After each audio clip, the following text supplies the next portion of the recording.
I don't remember him. Tan Songyun wakes up with partial memory loss after relapse. It's the news no one was prepared to hear. Just 3 days after doctors warned of a possible neurological impact from Tan Songyun's ICU panic relapse, a heartbreaking update has shaken the entertainment world to its core. In a private moment caught on an audio monitor within the hospital's restricted ward, the actress's fragile voice whispered something that has since devastated everyone close to her. Who's Shukai? Sources confirm that Tan Songyun has woken up, but not entirely. In what doctors are now calling a case of post-traumatic dissociative amnesia, the 34-year-old star has partial memory loss, forgetting not just select moments, but one person in particular, the man who never left her bedside. Shukai. A memory erased. Or protected. To the outside world, Tan and Shukai have danced around their feelings for months, denying rumors, hiding raw emotions behind cold interviews and careful public appearances. But behind closed doors, those close to them knew the truth. What they shared was real. Shukai had been at her side through everything from the brutal aftermath of her car crash to the chilling ICU panic where she nearly lost her life. And now, in a cruel twist of fate, she's awake, but doesn't remember any of it. She looked at him like he was a stranger. A nurse from Ward 7E whispered, tears in her voice. He said her name. Held her hand. But her eyes, it was like she was searching for something that didn't exist anymore. Flashback. The relapse that started it all. Just 1 week ago, fans were celebrating small signs of recovery, a blink here, a flutter of fingers there. But then, it all unraveled. Tan Songyun had a severe panic episode while sedated, triggered by what doctors believe were fragmented flashbacks of the original car accident that put her in the ICU. Surveillance from her room, now leaked in fragments online, showed her trembling violently, whispering, "The light, the metal. I can't breathe," before collapsing into seizures. Shukai had to be pulled out of the room by force as the emergency team rushed in. He screamed her name until he lost his voice. And now, after days of silence, she opens her eyes, only to forget the very person who fought hardest to bring her back. "Tell her I'm safe," the voice message he sent before she woke. A heartbreaking detail has emerged from Shukai's private message to her, one he recorded in case she regained consciousness while he wasn't in the room. "I know you're scared. I know it hurts. But I'm here, Songyun. I'm here. You're not alone. I'll wait even if you wake up and don't remember me. I'll remind you of every second, every look, every laugh. Just, come back. Please." He had no idea how prophetic those words would become.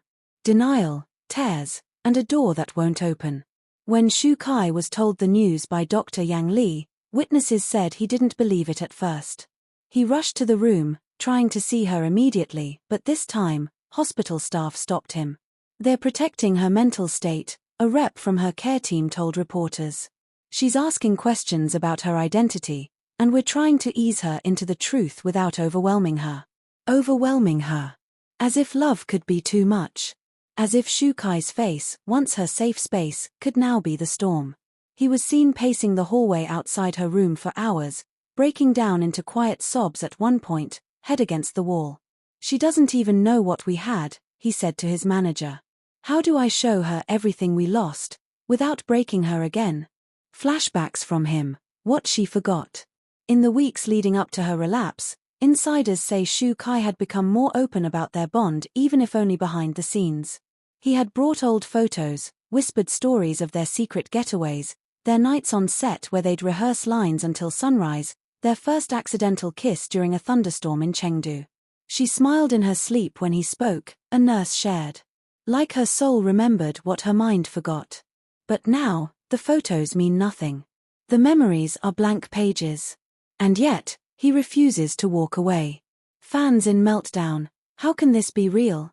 Social media has erupted with shock and heartbreak.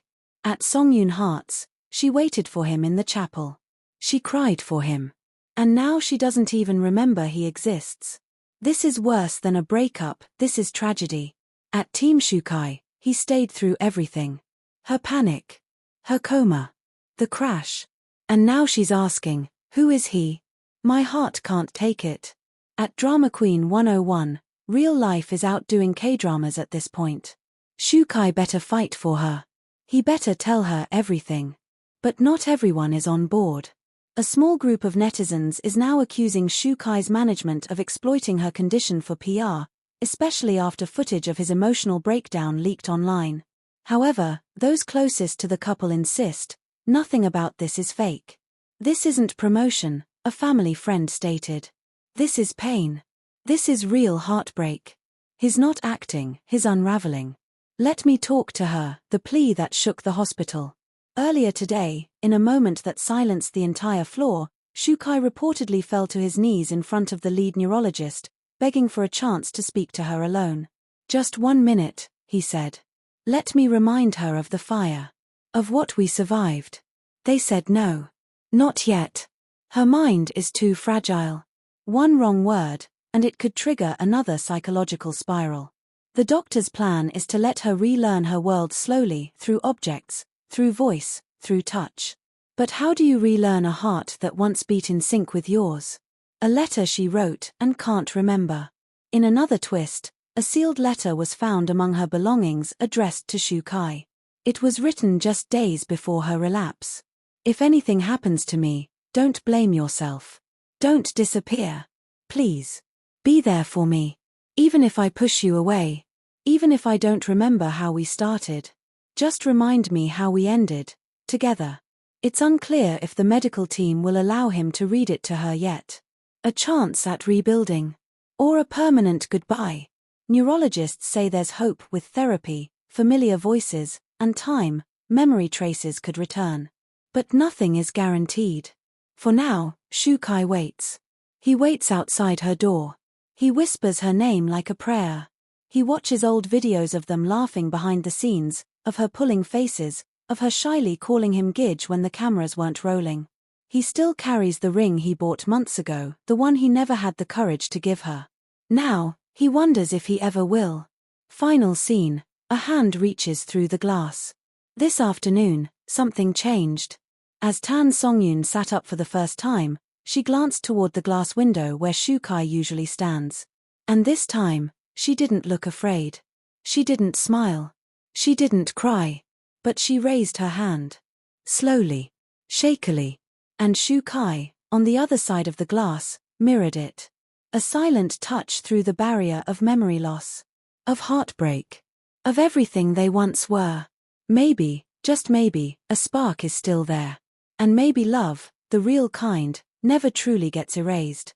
I looked into her eyes, but she looked past me. Shukai's heartbreak after Songyun's memory loss. The hospital corridor had never felt colder. Shukai stood outside Songyun's room for what felt like hours.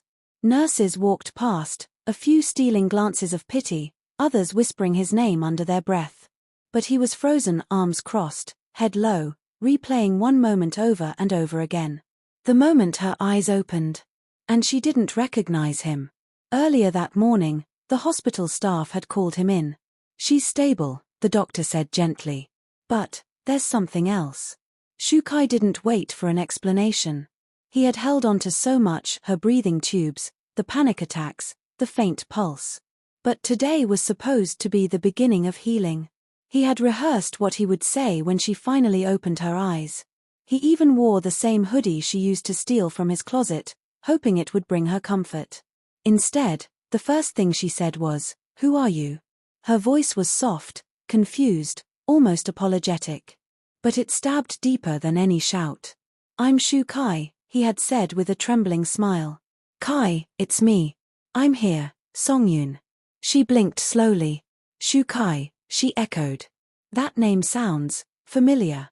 Then she turned her head away, eyes scanning the room like a stranger in her own life. Shattered moments. As the news spread, fans worldwide flooded social media with disbelief. Hashtags like #RememberKai, #ComebackSongyun, and #ShukaiStayStrong trended globally within minutes. But no viral sympathy could touch the silence in room 502. "I tried showing her a picture," Shukai later told one of the nurses. "It was us, at the seaside trip she planned last year. She was laughing, holding my hand like she was never going to let go." He paused, swallowing the ache rising in his chest. She just stared at it. Said it looked like someone else. Tan Songyun's partial memory loss had affected what doctors now called emotion-linked recall. She could remember her childhood, her family, even acting scenes, but the parts that carried the most weight, the moments with Shukai, were clouded, blurred, or simply missing. She didn't forget everything, a neurologist explained. But the trauma from the relapse may have caused her brain to repress the parts that were emotionally overwhelming. Sometimes the mind protects itself this way. Shukai's private breakdown. Shukai wasn't seen for hours after that moment. Security confirmed he left the hospital briefly, stepping outside just past midnight. CCTV footage showed him pacing in the parking lot, phone in one hand, other hand wiping tears he didn't bother to hide. He was sobbing, said a hospital guard, who later gave an anonymous tip to the media. I heard him say, "Why did I let her go? Why didn't I stay when she needed me?" It was the same guilt he had buried since their brief breakup months before the accident.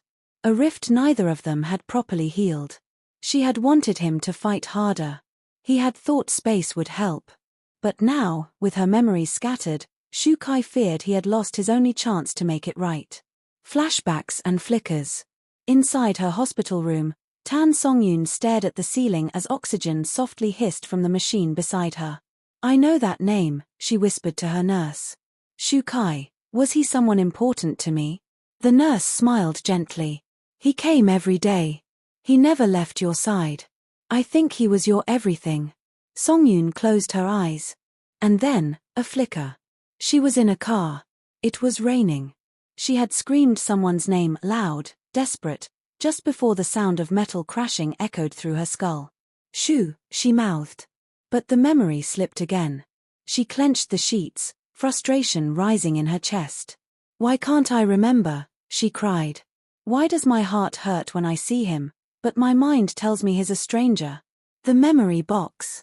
Later that night, Shukai returned, quiet, pale, carrying a worn-out showbox with trembling fingers.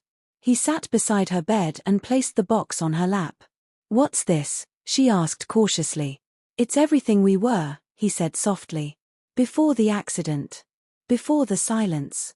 Inside were handwritten letters, concert tickets, Polaroid pictures, a dried lavender sprig from their first date, and a charm bracelet with his initials and hers. I used to call you my storm and my calm, he said, voice cracking. You'd roll your eyes, then kiss me. You hated when I left toothpaste on the sink. I hated when you didn't charge your phone. But we always came back to each other. Always. She touched the bracelet. A tear slid down her cheek. Then another. Why am I crying? She asked. I don't even remember you. You don't have to, he whispered. I remember for both of us. Unfinished vows. Doctors confirmed her progress was slow but hopeful. Sometimes, with familiar stimuli, memories resurface, they explained. So Shukai stayed. He brought her favorite dramas, played her old playlists, even reenacted scenes they'd done together years ago. One morning, as he sang an off-tune version of her favorite childhood lullaby, she giggled. That's horrible, she said. You said that the first time too, he smiled. She blinked. I did. He nodded, eyes shining. You said I couldn't carry a tune if my life depended on it. But you made me sing anyway. She looked down, confused. It's like. I know you're telling the truth. My heart believes it. But my head won't let me see it. Then I'll wait, Shukai whispered. Even if it takes forever. To be continued. What happens when love remembers but memory forgets? Fans continue to send love from around the world, posting artwork, flashback clips of the couple's dramas, and heartfelt messages. But behind hospital doors, the real story is unfolding moment by moment through a voice, a scent, a heartbeat trying to be recognized again. And though Tan Songyun's mind may have erased pieces of their past, the one person she keeps reaching for, consciously or not, is still Shukai. And his not letting go.